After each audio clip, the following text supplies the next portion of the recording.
شيء روبي جانت شيء أم ألباني أبارست سينون سني أما الراوج جويا لما شيء كروبي أما دور اللي كدته أنو كدته مش أيوة تكابارني أبارسكم غاري متجنة وان سنة ديبني بكا نقوى كابدني. كم جتني وان أونلاين كان رت وجودا سون إنت ودا في ملء دوغوري ساني تقولا ما متي ددبي أجرا يجار أما اللي وانت مثلوري كذا كان رتي نما هدو تو أجرا يجار نما هدو سني أكك كذا فكيسني وان كرب نما رزقورا بهانغ المنامات أكس جراني شلاني وان هنجرين بكوسني كذا تن أسو ربي كذا تاني رجاري دا وان كان أستاذ عبد المالك أكنا ما بيجروتي تشيكي تقرصا أبا فيديوته لوكال لفر ديمي أكاتا اتبرنوتا برني نمني مرتوين بيك إيقما شبكة كونو أسير رجل عبد الله بريانا تنجرو رفانين التمني أرى اللي كونو بفبراج الجيري شيكيكي شيك جمال نما جدامو شبكة قوتا جيشو جرا وان كان إبسا هلو التمالي مالي وان كان سير رئيسي جدي حقا واللولو كين أستاذ عبد المالك أكنا ما بيجرو تتي شيكي چوك أبدان قبا يوخان أمو جهاد بسني قران أبارسا ميو قيامات نقبوسا نمني سنيف صدا تنجرو لغار رواني ودوبا نديبي سنجرو واني مقام بالي اللي عرب سمو في الجرو واني مقام أستاذ زنير عرب سمو في اللي انجرو بالي انكن اتي بالي قستاتي ننجلني وفايف نجنة واتولش نجنة وبالي سنو رجراتو واني نتي نمني والبولشو توكو اللي انجرو نمني واني أسرتي وولين جروف أرسوما في Oromoon maadhaaf namni waa urgee waa waliin jedha namni wal bulchu tokko illee hin jiru. Kana yoo jennu immoo waa tolchinaa waan balleessinuu nama keenya ka waa balleessu dogoggoraan haa balleessu beekaa haa balleessu qoree nama jidduutti ciruudhaaf akkuma barate waan fedheef haa godhu namoota akkasiisanii akka adda nun cirre akka gargar nun fageessine akka du'aa jiruu nun dhoggine waan kana ijaarraa fi waan kana dubbannaa jechuudha. Garuu gadi baanee amma akka shayni roobee jedhanitti shayni amma olbaanii abaarisatti seenuun suni amma arraawwajji guyyaa lama sheeka roobee amma durallee kadhadhee anuu kadhadhee micayyoo takka abaaranii abaarsi kun gaarii miti jennee waan sanitti deebifnee bakka quba qabdanii gaafa sanillee warri as keessa jirtanii waan akkasiiti jechuudha. Beekan kenna hayyuun kenna olmaa'iin kenna kay gadi nu gorsu kayoo agartanii wanni takka dhalatte nu gorsuu danda'u yoo walii obsan qabaanne yoo walii obsuun dandeenye gaarii miti. Amma jettan waan onlaayinii kanarratti waa guddaa haasa'uun hin ta'uudhaaf malee dogoggorri isaanii tokko lama miti deddeebi'aa jira jechaadha. Asiin dura hanga ajandaa tiktookii ta'e ni beektanii dogongora afaaniiti. Ammallee wanta mata duree kadhaa kanarratti nama hedduutu waa jedha jechaadha. Kana waan ta'eef nasihaa akka nasihaatitti namni itti aanu nasihaa gochuufii qaba. Ammoo shayni simmeeti keessa seenanii yookaan fedhii miira keessa seenanii abaarsatti cehuun gaariidha miti. Namni waan wahii isaan irraa qabu hin jiru. Nasihaa isaaniitiif jedhe wanti kun diiniidhaafillee gaarii miti isaaniifillee gaariidha miti. Xiqqoo afaan miliksanii akka kadhaa fakkeessanii waan karab nama razaqu rabbi hanga ilma namaatti akkas jedhanii shelanii waan hin jirreen bokossanii kadhatan osoo rabbi kadhatanii irra gaariidha. Waan hin jirretu nutti faana ta'aa jira. Faanti waan kanaa cituu qabdiini anillee yaada kiyya kun. Moyi waajjira keessaa qaba waajjira seenaa jira dhaamsuu kiyya. Waan guddaa abbaa rakkatee farda bokkuun taate Oromoon dhufanii nu arrabsaa jira waan nu hin qabneen nu arrabsu jiran. Waan kana Ustaaz Abdul Malik akka nama biyya jiruutitti sheekicha gorsa abbaa fedhe yoo ta'e lukaan lafarra deemee akkaataa itti barnoota baranne namni martuu hin beeka. Eeguma shabaka kunoo asirra jira Abdullaahi Burriyaan achi hin jiru dhufanii natti himani. Har'allee kunoo bifa biraa jijjiiree sheekichi Sheek Jamaal nama jedhamuuf shabaka guutaa jechu jira. Waan kana ibsaa hin lolta malee maaliif waan kana sirreessine jedhee haga wal lollu keenya. Ustaaz Abdul Malik akka nama biyya jiruutitti sheekichoo qabdan qaba yookaan ammoo jihad dabsanii garan abaarsaa miyoo qiyaamaa tana gabbuusan namni saniif sodaatu hin jiru dhugaa irraa wanni duuba nu deebisu hin jiru. Dhugaa irraa wanni duuba nu deebisu hin jiru. Kalas wanni maqaan Baalee illee arrabsamuuf hin jiru. Wanni maqaan Ustaaz Zaniir arrabsamuuf illee hin jiru. Baaleen kanatti Baalee akkas taatiin hun jedhani. Kana yoo qabdan qaba يوم كم نتنمو نمني والبولشون جرو haga rabbiin nu laaffisee ofirraa haa qabanii nama nu dhaga'etti himna. Maqaa keenyallee hin qabu. Namni yoo jedhe ana abaarsisu na dhiyoo barbaade natti haa goru. Ani ganama hin jiru mee Abdullaahiin dubbiin kun jedhame moo hin jedhamne haa ragaa ba'u. Lafaa kaanee haasa'aan jiru. Ganamuma har'aa jechuu. Sheekh Jamaal illee yoo taate abbaan fedhe waan fedhe naa baratu. Shabaka guutaa akkas guutaa maal jechuu. Cinaa qabanii dalgaan kadhatuun maal jechuu. Kana ifaanii fa walii himna. Namni ibsaa bulchu tokko hin jiru. Rabbiin na bulcha, rabbiin na oolchaan. Kanati. Wallahi waan garaa keenya keessa jiru dubbatan. Barakallahu fiikum. Asirratti dhiifamallee naa godha. Wanti kun ifa adda addaatiin akkuma abbaan itti ilaaletti ilaallama. Kaama Ustaaz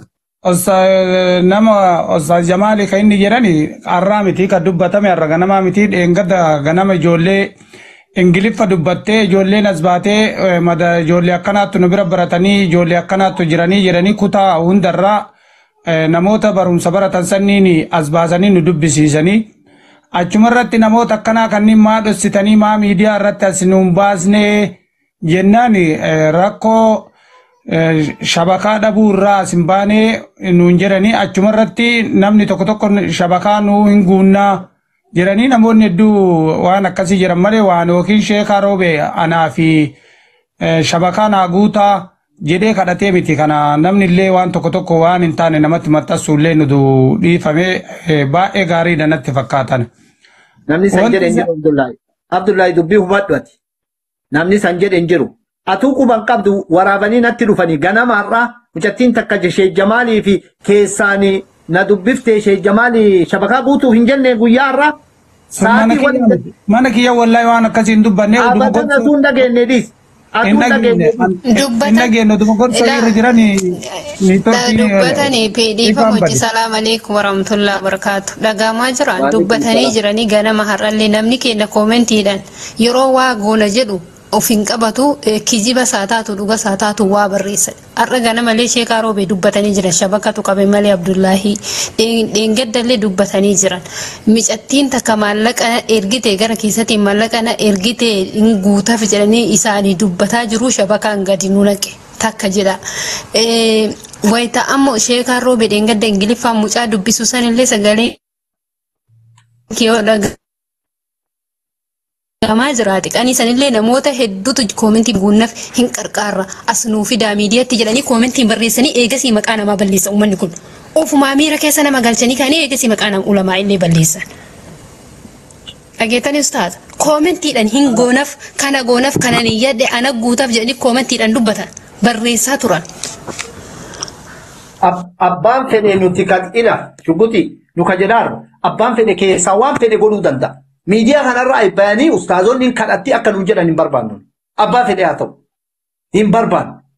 Kanaaf ka Abdullaahi waakkatu dharaan hin jenne dubbiin tun dhugaa ta'uu laala. Abdullaahi nu hin jenne jedha kun. Garuu Sheekh Jamaal ganama shabaka darbe hin dhageenye ganama shabaka darbe inni gaccufatee jira eegasii osoma isaan dubbi. Namoota dhuunfaani online bira dhiisee shabakaan baase. Akkasitti ol hubannoo dhabne malee hin dhageenye saniin malee waan biraati miti wallahi. Kanaaf jajjabaadhaati abbaan barbaaddanii keessaa waa godha. Kanaaf namni waa dubbatu kun illee beeki ati kijibaa fi miti. Mataatu dhukkube namatti gargalanii akkana godhaa jira. Ustaazoota akkanaati warra baaleettu akkana jedhaadhaani maqaan dubbatu jira. Dhaabaa nurra feetan duubaan godhaafi. Online kanarratti lamuu waliin dhiifnu san akkasi beeka. Yalla salaataaf deemeera. Maasala. Baarakallahu sallallahu alaihi wasallam. Obboleeyanii wallahi wanni kun hedduu nama dhiba. Dubbachuufillee callisuufillee baay'ee ulfaataadha. Amma waan kana nuti karuma keessaatiin ilaallee fixuutu irra barbaachisaadha. Waan jiru anamma haqiiqa waan beekee garanas garassis ta'ee deeggaruu fi yookaan maal jedhullee hin qabu tokkollee. Ilmi namaa yoo ta'e illee dogongora yoo dogongore illee dogongora san karaa keessaatiin fixuu danda'uudha. Yoo karaa keessaatiin fixuun dadhabamee gara boodaatitti deemuun gaariidha. Garuu waan kana karuma keessaatiin akkaataa isin itti dhumtutti irra gaariidha jedhee amana. Kanaaf namni bakka tana jala jirtan hundi keessanuyyuu akkaataa isin itti dhumtutti irra akkasii jechuudha. Kanaaf hedduu wallaahi gara miidiyaa kanaa waa fiiguu dhabuutu irra gaariidha. Namni as keessaa yeroo khayriidhaa taa'uu hin dandeenye daqiiqaa 5 osoo hadiisni rasuula rabbii alayhi salaatu wassalaam qara'amee daqiiqaa 5 taa'uu hin dandeenye yoo namni tokko gamaa gamanaa falmii wal jidduutti gaggeesse jedhe namni 100 taa'uu danda'a jechuudha. Kanaaf rabbi bakka khayrii isin haa teessisu bakka sharrii hin barbaadina bakka namni itti wal dhabu bakka namni itti wal lolu qofatti maaliif fiigdan inumayyuu bahaa keessa bakka rakkoon itti jirtu keessa baha yoo dandeettan rakkoo san dhaamsuudhaaf yaala yoo dadhabdan keessaa baha malee yoo hadiisaa fi qura'aanni tokko isinirra qara'ame nama hedduutu baqata namni hedduun akkuma kataa'u jiru ka baqatu baay'eedha jechuudha. Kanaaf warra dhugaadha warra haqa barbaadu rabbi nu haa taasisu hunda kennayyuu garuu ammoo ilmi namaadha wallaahi namni nama xiqqeessa namni nama gadi qaba jedhee bahe rabbi isa gadi qabu rabbi isa xiqqeessu malee illee nafu. Kuni waan yaqiinaati jechuudha. Kanaaf waan jiru karaa keessaatiin illee fixuun ni danda'ama karaa keessaatiin laaluun ni danda'ama wanni ammoo kana kutaa kanaa kana kutaa sanii yoo akka oromootis ta'e oromoon tokko takka. Lammaffarratti ammoo akka namaatitti illee hunduu namuma muslima islaamummaan teenna nuuf gayaadha.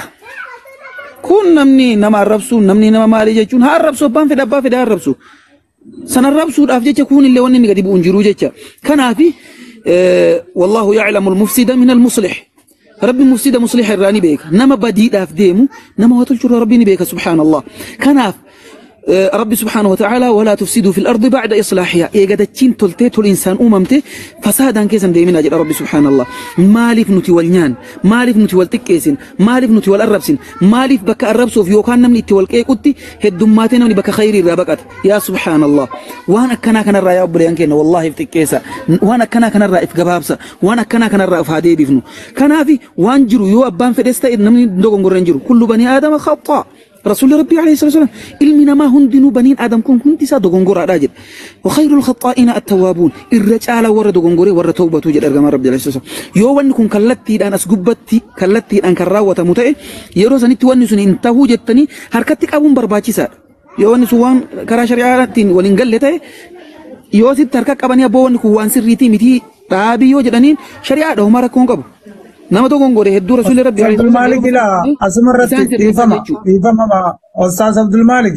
amma maali seetani namni waan kana hime muddu asbaasa jedhanii hin baafamu bara rakkoon nama kennaa inni guddaan san ta'e nama waan kana dubbatee nama maqaa namaa balleessu isuma kana udu asbaasa jedhanii hin baasani ammoo wanti haasamu waa baay'eedha nama kana asnu waa baasani kafeen nu dhugaa feenaami nama akkana jedhee isaan irratti barreessi asnu waa baasani nu kanuma kafeen kanaaf inshaallahu Abdullahi akkasii miti akkaataan itti haasamu Abdullahi tasgabbaa'e. Inshaallah kanaaf amma haalli jiru maaltu barbaachisa nama dogongore kallattii yoo yoos bira jiraatan dogongora san irraa qabuun shari'aa rabbiiti.